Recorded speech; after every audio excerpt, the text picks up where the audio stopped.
I'm JJ Barnes and you're watching another episode of Creative Writing Advice.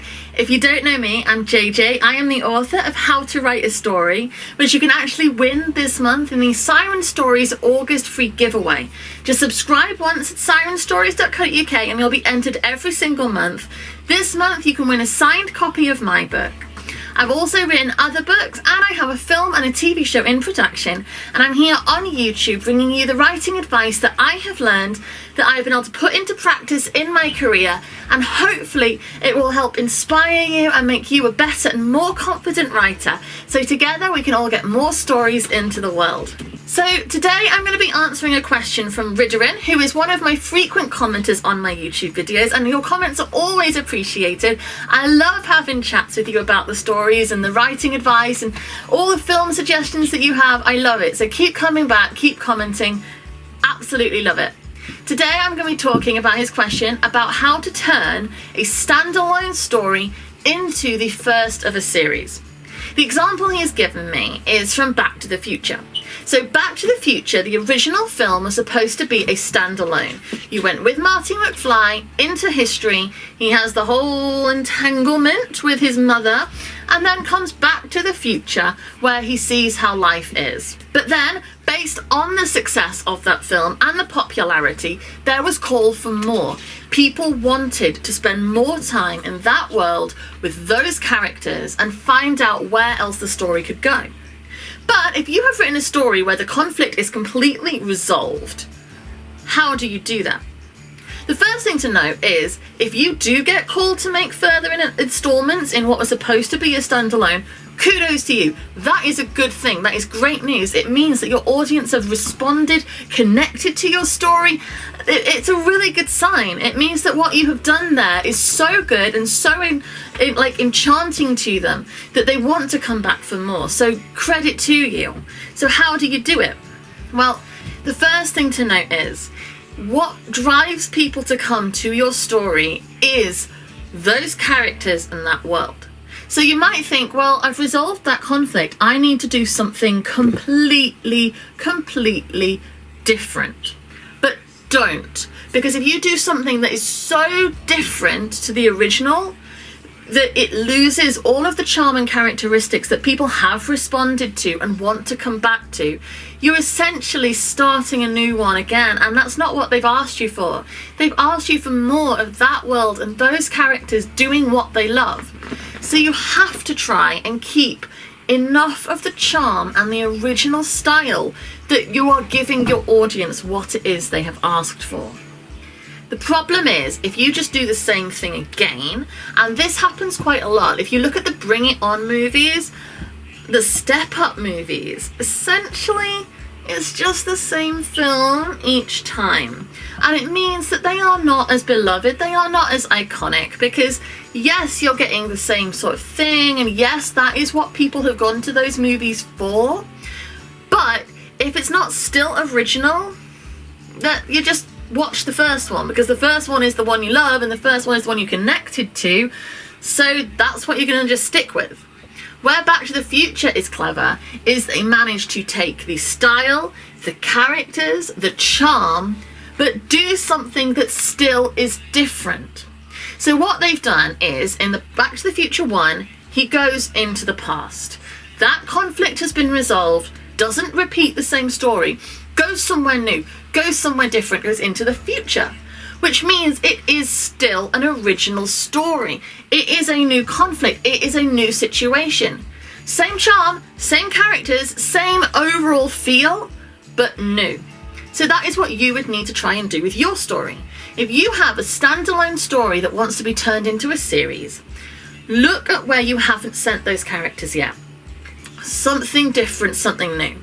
It won't necessarily be a place, like Back to the Future is obviously time travel.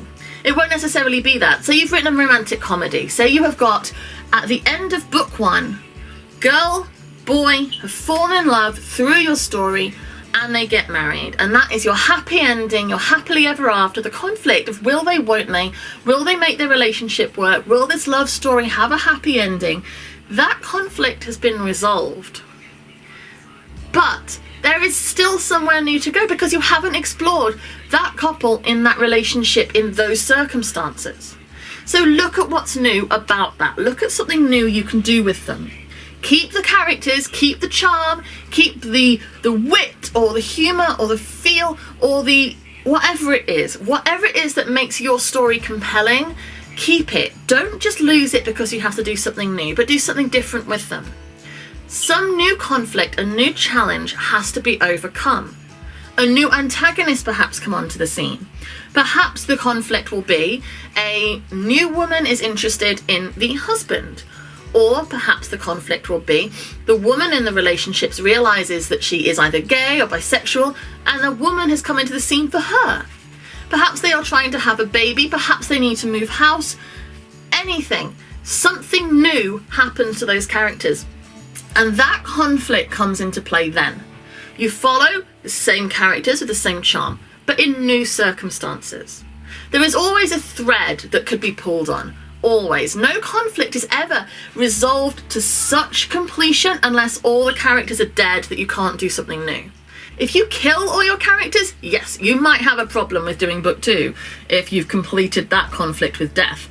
But life goes on. Whatever conflict has been resolved in the first installment, life will continue. It doesn't just end because your book does. Your characters will continue having their lives. And you can jump in and join them at any point. As long as there is a story to tell, as long as there is a conflict and something new for them to be discovering and experiencing, you can jump into their lives. You could leave it 50 years and join them when they are much older. You could leave it 6 months because something dramatic is happening to them then. It doesn't matter, but there is always life living ahead for your characters. So what you have to do, work out what is the new conflict. A story conflict that can be begun and resolved just like in your first installment. Something different, something new, but can keep the consistency of those characters that have become known and loved from your original. I hope this has been helpful to you. I'm looking forward to seeing what happens from this.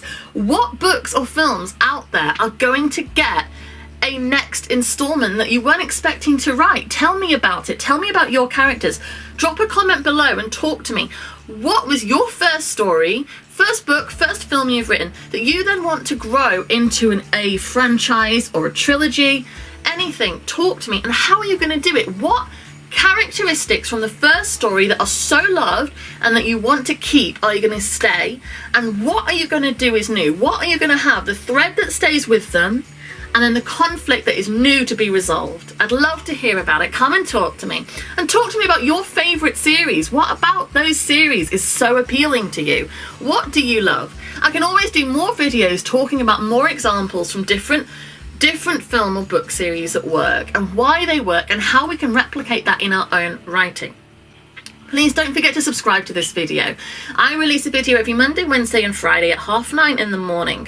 I'm trying to make sure it's as regular and consistent as possible to make it easier for you, but you can find my entire back catalogue of writing advice videos over here. I also have a writing advice blog. If you go to jjbarnes.co.uk, you will find links to that as well as my books, my film, my TV work, everything like that. Come find it. Also, all my social media is over there. Come find me, come chat to me, tell me what you're doing. Let's talk about story because that is one of my favourite things to do. Thank you very much, and I will be back again soon. Bye.